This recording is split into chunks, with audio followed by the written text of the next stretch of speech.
हिंदी की कक्षा में आप सबका फिर से स्वागत है। मैं हूं आपकी हिंदी की अध्यापिका। तो चलिए बच्चों, आज हम पढ़ेंगे पाठ नंबर 22 जिसका नाम है भेड़िया आया, जो कि बच्चों एक चित्र कथा है। चित्र कथा क्या होती है?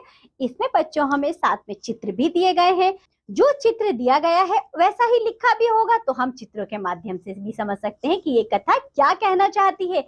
आइए इस चित्र कथा को पढ़ते हैं। यहाँ देखो बच्चों, चंदन नाम का एक युवक प्रतिदिन मैदान में भेड़ें चराने जाता था। जैसा कि बच्चे इस चित्र में भी दिखाया गया है, कोई एक युवक है जिसका नाम हमने चंदन मान दिया और उसके पास देखो बच्चों भेड़ें हैं जो कि वह चराने जा रहा है। मैदान के आसपास एक घना जंगल था जहां कई जंगली जानवर रहते थे। देख रहे हो बच्चों, यहाँ पर एक जंगल है जहां पर बहुत सारे जंगली जानवर हैं। एक दिन चंदन को गांव वालों से मजाक करने की सूझी। वह एक ऊंची चट्टान पर चढ़कर जोर जोर से चिल्लाने लगा, बचाओ बचाओ, भेड़िया आया, भेड़िया आया। तो बच्चों, एक दिन चंदन ने सोचा चलो मैं गांव वालों से मजाक करता हूँ। ऊंची सी चट्टान पर जाकर बैठ गया और वहां जाकर वह चिल्लाने लगा, बचाओ बचाओ, भेड़िया आ गया। आगे देखो फिर, उसकी आवाज सुनकर जब गांव वाले डंडे व लाठियां आदि लेकर वहां पहुंचे तो उसे ठीक ठाक देखकर आश्चर्य में पड़ गए। तो बच्चों, गांव वाले उसे बचाने के लिए आ गए डंडे लाठी लेकर, लेकिन देखा कि ये तो बिल्कुल ठीक है। तो बच्चों, वह सब लोग चौंक गए। वह हंसता हुआ बोला, चंदन हंसता हुआ बोला, जैसा कि इसमें दिखाया भी गया, देखा मैंने तुम लोगों को कैसे मूर्ख बनाया, यहाँ कोई भेड़िया नहीं आया, जाओ जाकर अपना काम करो। हा हा हा हा हा, मूर्ख कहीं के। उसकी यह बात सुनकर गांव वाले वहां से चुपचाप चले गए। तो बच्चों, गांव वाले तो वहां से चुपचाप चले गए। फिर आगे देखो, अब तो चंदन के लिए यह रोजाना का खेल हो गया। वह भेड़िया आया चिल्लाता, गांव वाले भागे आते, वह उन पर हंसता। हा हा हा हा, फिर बेवकूफ बना दिया, इस बार भी यहाँ कोई भेड़िया नहीं है। तो बच्चों, फिर आप देख रहे हैं कि चंदन ने अब ये रोज रोज का कार्य बना लिया था कि वह जोर जोर से चिल्लाता कि भेड़िया आया बचाओ, लोग बचाने आते हैं, तो वह उन पर हंसता था कि मूर्ख बना दिया।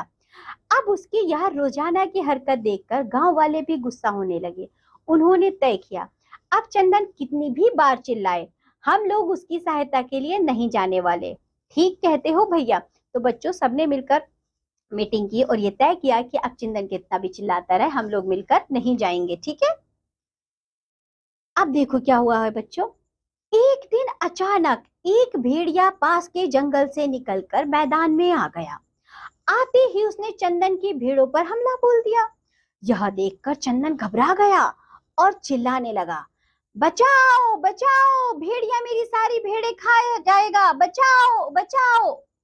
परंतु इस बार गांव का कोई भी व्यक्ति चंदन की मदद के लिए नहीं आया, क्योंकि सब यही सोच रहे थे कि इस बार भी वह बेवकूफ ही बना रहा था।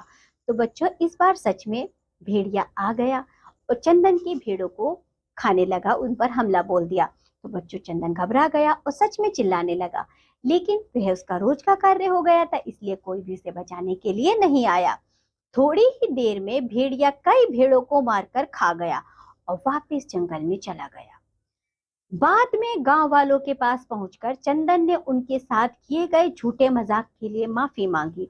चंदन बेटा, झूठ बोलने का नतीजा सदैव बुरा ही होता है। तो बच्चों, आपने देखा चंदन किस तरह झूठ बोलता था, लोगों को मूर्ख बनाता था, और इस बार जब सच में भेड़िया आ गया तो कोई उसे बचाने के लिए नहीं आया। तो बच्चों, इसलिए हमें कभी भी झूठ नहीं बोलना चाहिए और ऐसे मजाक नहीं करने चाहिए कि जब हम सच में मुसीबत में पड़ जाए तो कोई हमें बचाने के लिए नहीं आए।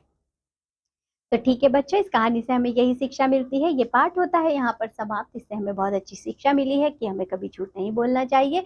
तो बच्चों, इसे अपने जीवन में उतारिए। अब हम मिलेंगे आपसे अगली कक्षा में, तब तक के लिए बाय बच्चों।